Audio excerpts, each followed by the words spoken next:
Hello, everyone. My name is Salar Ahmed, and I'm a current freshman at the University of Utah taking Dr. Borup's Health Professions LEAP class. The focus of my symposium project is how the COVID-19 pandemic has impacted Muslims around the world.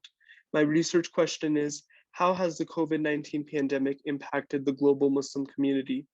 My research consisted of looking at academic journal articles on how the pandemic affected Muslims globally in 2020, interviewing two of my Muslim friends about their experience with the pandemic so far in 2021, and finally taking a visit to my local mosque to capture how life has changed for my Muslim neighbors through photography. On this slide, I've displayed a quote from Albert Camus' famous novel, The Plague, and it reads, "It's illogical for a priest to call in a doctor." And so I think the reason why this quote connects really well to what my project is trying to get at is because it tries to convey to you, the audience, that throughout the pandemic, many Muslim worshippers have sometimes ignored COVID-19 safety protocols laid out by public health experts. And this is similar to how one of the characters in The Plague, Father Panalu, is criticized by his followers for wanting to follow the advice of Dr. Ryu in the novel. All right, and so then my thesis for this project reads, the multiple viewpoints on public health measures, potential risks posed to immunocompromised Muslims, and disagreements on whether to reopen mosques are all ways that the COVID-19 pandemic has created a fission within the Muslim community. So throughout my presentation, we're gonna be exploring each of the different parts of my thesis and seeing, how they all kind of connect back to this idea of a fission being created within the Muslim community. And so throughout my presentation, I'll be using evidence from academic journals to back up the multiple parts of my thesis, as well as some photography I went and took in my local Muslim community. Let's talk about the first part of my thesis, which is the multiple viewpoints that exist on public health within the Muslim community, right? So to start off with this idea of multiple viewpoints on public health, we're going to take a look at a case study that was conducted in Pakistan. The study was conducted by a scientist named Nadim Malik, and the study is titled "Intimacy with God and Coronavirus in Pakistan." And so to kind of give you guys some background on this study, so initially Pakistan had COVID-19 lockdown measures in place in the spring of 2020. And so the spring of 2020 also coincided with the 9th month of the Islamic calendar known as Ramadan. In this month, Muslims fast from sunrise to sunset, and a typical Ramadan in Pakistan would see family, friends, and strangers gathering together to participate in sundown meals known as iftars.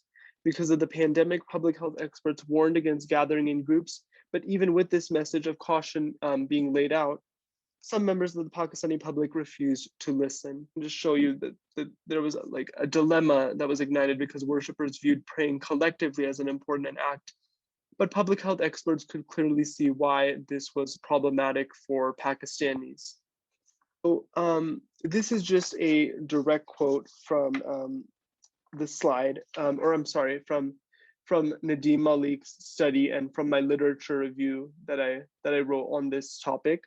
So the quote reads, "Muslims in Pakistan decided to pray in groups at mosques and hold feasts after sundown to commemorate each day of Ramadan, even with a national lockdown and public health experts telling people these practices weren't safe." So as we can see, this quote reiterates the point I made about Pakistanis not always wanting to listen to the advice of public health experts. I wanted to just quickly share a personal perspective on Pakistan's response to COVID-19, since my parents are from the country and I have visited this nation 6 times. What I have noticed from visiting the country is that there's a lot of mistrust of the government, and there is a lot of loyalty and connectedness to the country's most dominant religion of Islam, which is a religion that Muslims practice.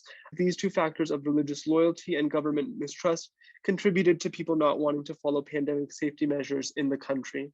All right, so the next part of my thesis that we're going to be taking a look at is potential risks that have been posed to immunocompromised Muslims.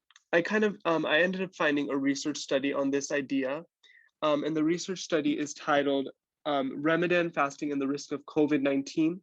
And it was conducted by 3 different scientists. I might have a hard time pronouncing their name. I think the first scientist's last name is pronounced Javan Shagayerg Hagju and Zahra Otroj. I apologize if I'm mispronouncing that. But their study, took a look at some potential risks that were posed for Muslims during the holy month of Ramadan by them engaging in the practice of fasting, which is not eating or drinking any water from sunrise to sunset. According to the study, fasting during the month of Ramadan can lead to increased cortisol levels because of the stress that some people may experience when not being able to drink or eat water for a prolonged period of time. This increase in cortisol levels can lead to a longer period of time where someone can be contagious with COVID-19, according to the researchers. One point that I wanted to quickly share about this was that even with the risk that fasting poses to immunocompromised Muslims, some worshippers still choose to fast, even though fasting is not required for Muslims who are immunocompromised according to Islamic doctrine. I actually have a personal example that goes along with this idea. So since my own mother has rheumatoid arthritis, she is considered immunocompromised and isn't technically required to fast. And there are times, though, when my mother tries to push herself to fast when her health allows it. So I just always tell her that because she's not required to fast under Islamic rules, that she shouldn't jeopardize her health when choosing whether or not to fast. With all of this being said, the point that is even with this recommendation of immunocompromised Muslims not having to fast because of the risk of COVID-19 spread, some of them still choose to do it because of their devotion to faith. And this again goes back to the idea of Muslim community members not always listening to public health officials because of, having to choose between faith versus health. Muslims who are immunocompromised, they still choose to fast even with Islamic rules saying that they don't necessarily have to, and with studies like this being out there. And then here is just a direct quote from this research study, and it reads, "Fasting in Ramadan can cause increased cortisol levels, which lead to a longer viral shedding period for COVID-19. National public health officials are called on by the article's scholars to consider measures related to social distancing, among others, so vulnerable patients remain protected during Ramadan." And then finally, we're going to take a look at the last part of my thesis, which was disagreements about whether to reopen mosques within various Muslim communities. To examine this issue further, I found a case study that dealt with this issue. And the title of this case study is "To Open or Close COVID-19 Mosques and the Role of Religious Authority Within the British Muslim Community, a Socio-Legal Analysis." This study was conducted by a researcher named Amin Al-Esjawani. And so basically, the main reason why the debate over whether to reopen mosques in Britain was so contentious is because of how Islam views congregational prayers. For Muslims, praying collectively with their community members and neighbors is important because it helps Muslims to build a sense of unity and connectedness with their fellow worshippers. Because of this, Muslim leaders had a difficult choice to make when it came to reopening mosques. Muslim organizations that supported the closure of mosques said that to make up for missing congregational prayers, Muslim worshippers should pray with family members or with neighbors while still following COVID-19 precautions. So, again, there was this debate, did British Muslims want to risk spreading the virus by opening up mosques, or should they have just taken the safer route of adhering to Britain's lockdown measures and just encouraging Muslims to pray with neighbors or just members of their household? So again, there was a dilemma there because of a lot of British Muslims' devotion and conviction to their faith. All right, and then here is just a direct quote from the research article on this topic. So the quote reads, the article took a great deal of time to discuss both the individual and collective concern of Muslims in Britain on whether congregational prayers should or should not happen during COVID-19. Okay, and then the next section of my presentation was about what I learned exploring my own local Muslim community through photography. All right, so this is the first picture that I took. So in this picture, we have what's called an imam reciting the call to prayer, and an imam is someone that leads the 5 daily prayers for Muslims. And so in this picture, he's just leading the call to prayer, and you can notice how pretty empty it is. This picture was taken on a weekday, and typically weekdays would see less congregants than maybe on weekends, but even I was actually the only one there. On a typical weekday, you would see maybe 15 to 20 people there, but I was, literally the only one there other than the imam. This next picture here just shows some markings on the floor for social distancing. So it just tells people where to stand while they're praying so that they have 6 feet of social distancing between them. This picture that we're looking at is an information sign that explains that anyone who wants to enter the mosque for congregational prayers must agree to have their body temperature checked. And then on this side are taking a look at a station that the mosque has set up for donations that worshipers can give. So at this mosque, there are 3 types of charity that people can give. The first type is just donations that will go directly to the mosque for its daily operations. The second type of donation is called sadaqah. And so sadaqah is an Arabic word. And what it means is basically donations that the mosque can use for causes outside of the mosque's daily operations. So, things like other projects that may be going on in the community, or even with Muslims around the world. And the last type of donation that worshipers can give is called zakat, and that's another Arabic word. It refers to any amount of charity a Muslim gives to fulfill their obligatory charity.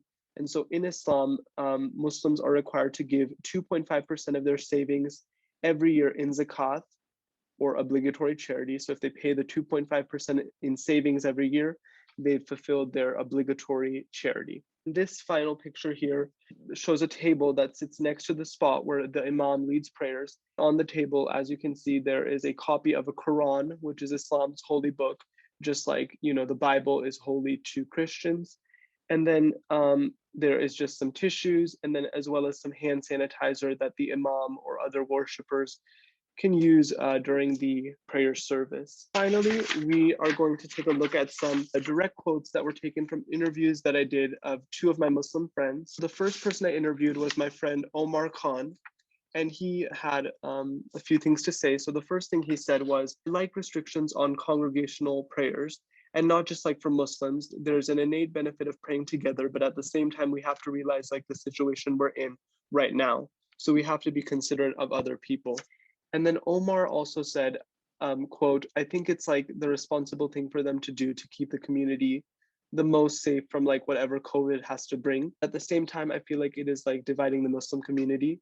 So again, so here he was referring to social distancing protocols that were taking place in mosques, things like that. And I'll just quickly share that, at my local mosque, we do have restrictions on the people that can come in. So,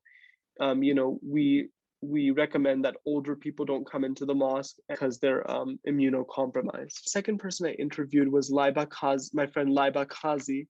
And so she had things to say as well. So the first thing she said was, quote, in Islam, we're always encouraged to pray with one another, stand close and everything. And so it's very, very strange that when they're doing like Jummah Friday prayers, that it's very socially distanced. So it's weird, but it's important, and I'm all for it. This kind of, I feel like, shows how the younger generation has kind of adapted to these guidelines, whereas the older Muslim community has had trouble dealing with changes like this. Next thing that Laiba said was, quote, Islam is a very logical religion, right? It's logical, it's reasonable. I think had this happened in the time of the Prophet, a prominent figure in Islam whose name is Muhammad, or anything of the sort, all the regulations we've been told to follow from the CDC would have been very important and prioritized, kind of getting to the point of that Islam,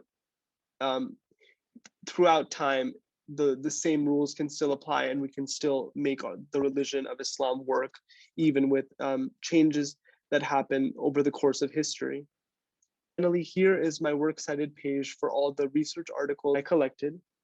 Finally, I just wanted to share and also thank my interviewees for the insights that they shared with me.